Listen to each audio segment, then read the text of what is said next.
Halo semuanya teman-teman, ketemu lagi dengan Roy di sini dan di video kali ini kita akan lanjut lagi ya karena video battle ini cukup banyak yang request. Kita akan battle lagi kali ini di sektor consumer goods meskipun produknya tidak bersinggungan langsung gitu ya, tapi dua-duanya adalah emiten besar di consumer goods.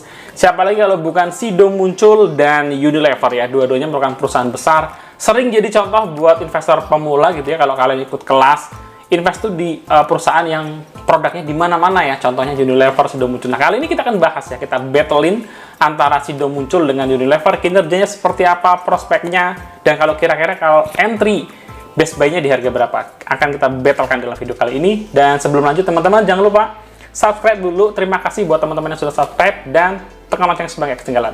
Gak usah lama-lama lagi, kita bahas sekarang. Siapin kopi juga boleh.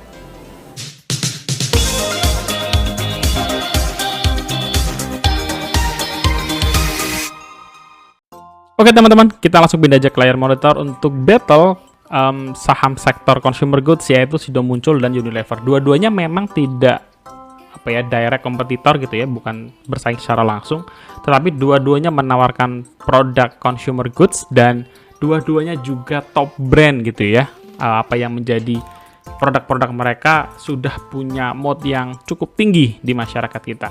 Oke. Seperti biasa, disclaimer on dulu, ini adalah pandangan pribadi, tidak ada ajakan jual beli maupun menjatuhkan stakeholders tertentu. Kita mulai dari sentimen yang berkaitan gitu ya. Apa sih yang sekarang ini atau belakangan ini sering kita lihat di berita, di media-media online gitu ya. Ketika perusahaan sudah melaporkan laporan keuangan, biasanya mereka muncul kembali dengan strategi. Kira-kira tahun 2023 targetnya seperti apa dan gimana cara meraihnya.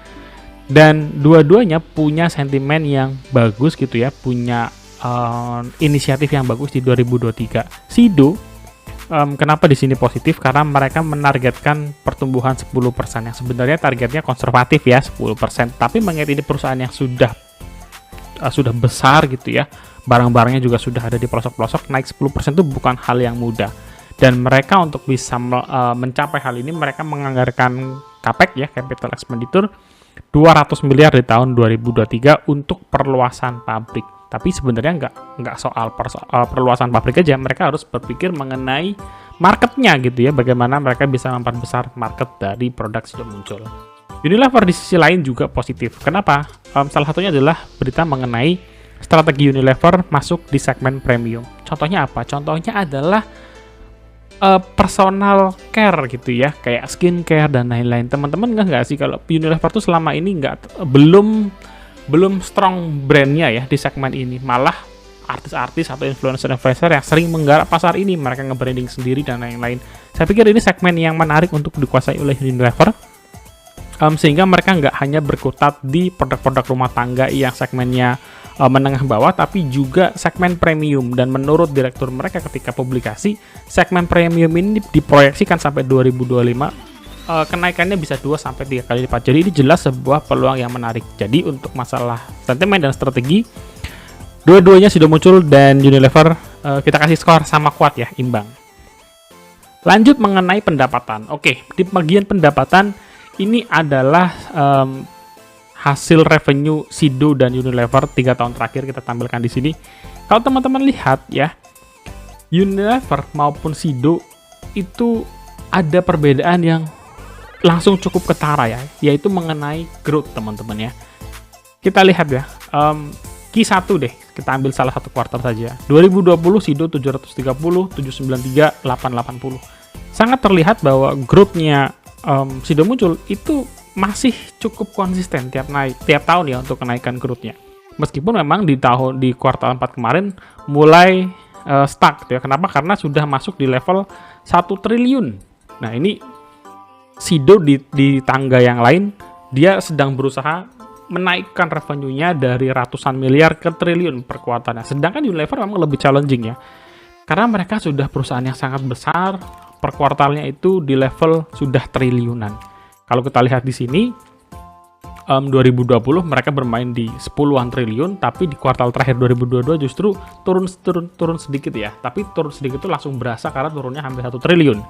Menjadi di level 9,6 triliun. Tapi meskipun demikian ya, di keseluruhan tahun 2022 Sido turun minus 3,8%, dan Unilever di sisi lain masih mampu tipis ya dibandingkan tahun 2021 naik 4,2%. Jadi secara pertumbuhan revenue Unilever masih sedikit lebih bagus ya, meskipun tidak terlalu signifikan, tapi ya kita appreciate karena ini perusahaan yang sangat-sangat besar, revenue saja sudah puluhan triliun per kuartalnya.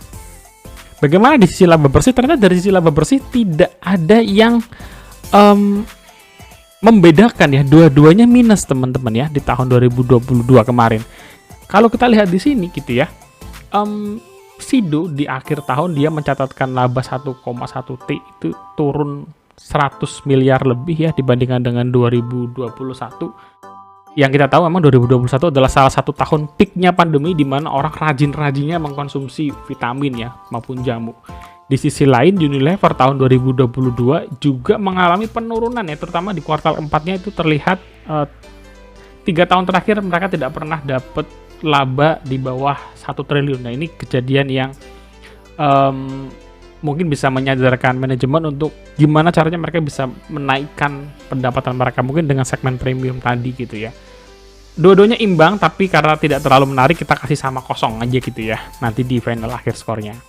Selanjutnya kita coba cek mengenai penjualan per segmen dari masing-masing Sido dan Unilever. Kalau kita lihat di sini gitu ya, Sido tuh punya 3 segmen besar ya, yaitu jamu, makanan minuman, dan farmasi. Tapi kalau kita lihat di sini, dari 3 segmen bisnisnya Sido, terlihat tidak ada sesuatu yang istimewa atau membuat kita perlu mengasih notes khusus gitu ya, karena segmen jamu dan makanannya keduanya turun ya di tahun 2022.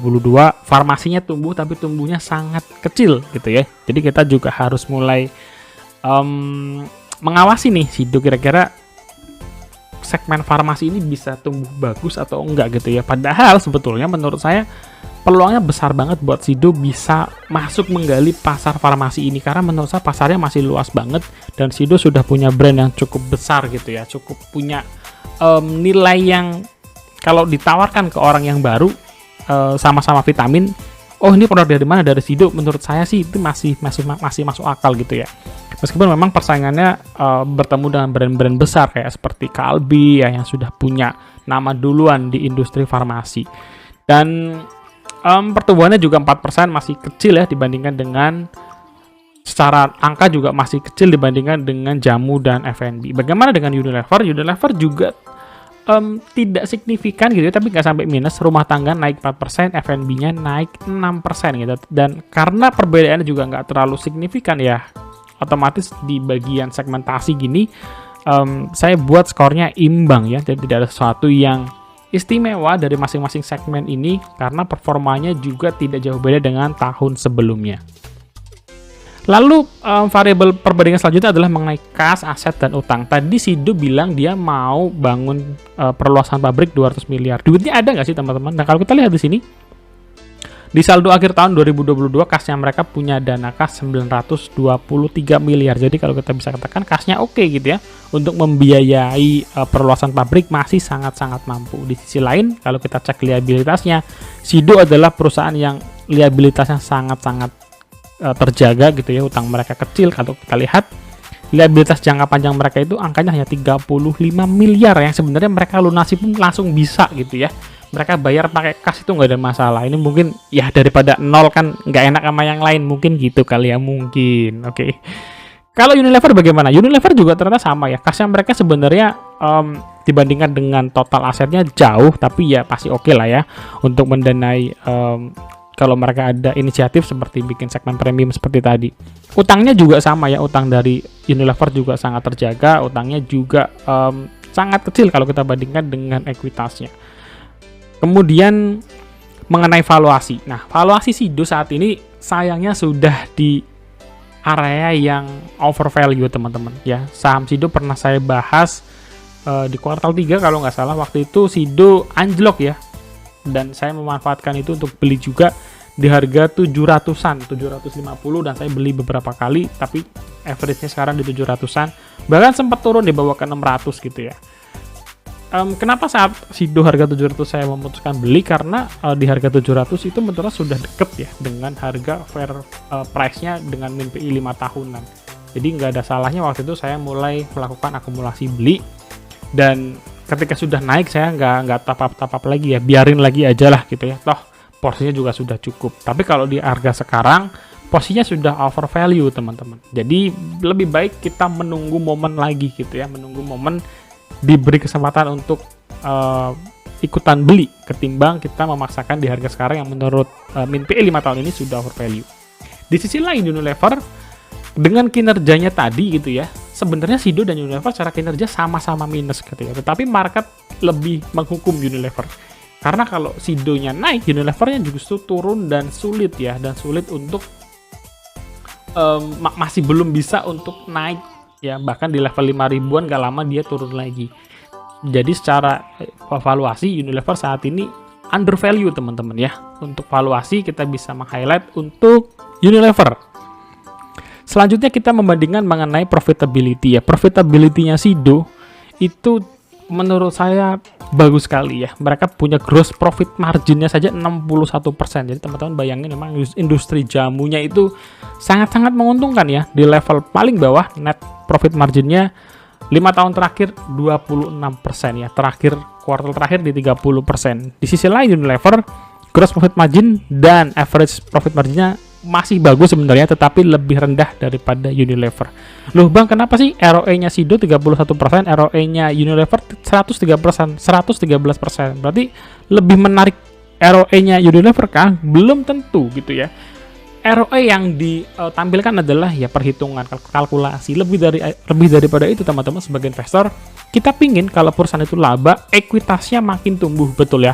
Karena kalau ekuitasnya makin tumbuh, dia bisa membiayai proyek-proyek strategis dari perusahaan, langkah-langkah strategis yang diperlukan untuk menaikkan dan menggandakan aset kekayaan perusahaan itu dari tahun ke tahun. Tetapi kalau kita lihat, meskipun Unilever ya konsisten sebenarnya ratusan persen di setiap tahunnya untuk menghasilkan ROE, tetapi nilai ekuitasnya justru stuck teman-teman ya. Nilai ekuitasnya Unilever stuck. Kita bandingkan dengan Sido yang nilai ekuitasnya itu pelan-pelan naik gitu ya. Bahkan sekarang keduanya hampir beririsan ya. Unilever equity-nya di 4 triliun, Sido sekitar 3,5 triliun. Jadi pelan-pelan Sido masih tumbuh ekuitasnya, sementara Unilever meskipun ROE-nya tinggi, secara ROE tinggi, pengembalian ke dalam nilai equity-nya itu tidak diikuti dengan setinggi hasil ROE-nya gitu ya. Jadi dalam hal ini dari sisi profitability, Sido menurut saya lebih unggul dibandingkan dengan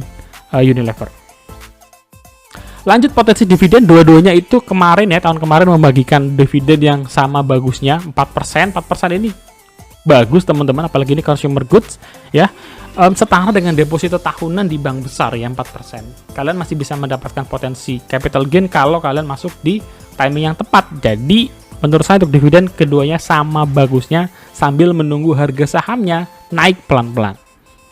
Lalu selanjutnya adalah potensi capital gain. Nah, kita tahu bahwa capital gain itu bergantung dari titik entry kita gitu ya. Kalau kita entry di harga yang pucuk ya, capital gain-nya akan mengecil meskipun sahamnya kemudian naik gitu ya. Dan tentu saja itu berkaitan juga dengan resiko. Kalau kita masuk di saham di harga yang pucuk, ketika harganya terkoreksi, ya kita bisa minus cukup dalam, dan itu bergantung lagi apakah kita bisa beli lagi ketika harganya sedang dibawa turun gitu ya. Nah, kalau kita ngelihat tadi di valuasi, kemudian kita ngelihat di harga saat ini Sido itu harganya memang sudah 900 ya, 900. Tetapi base price-nya tadi saya set di 700.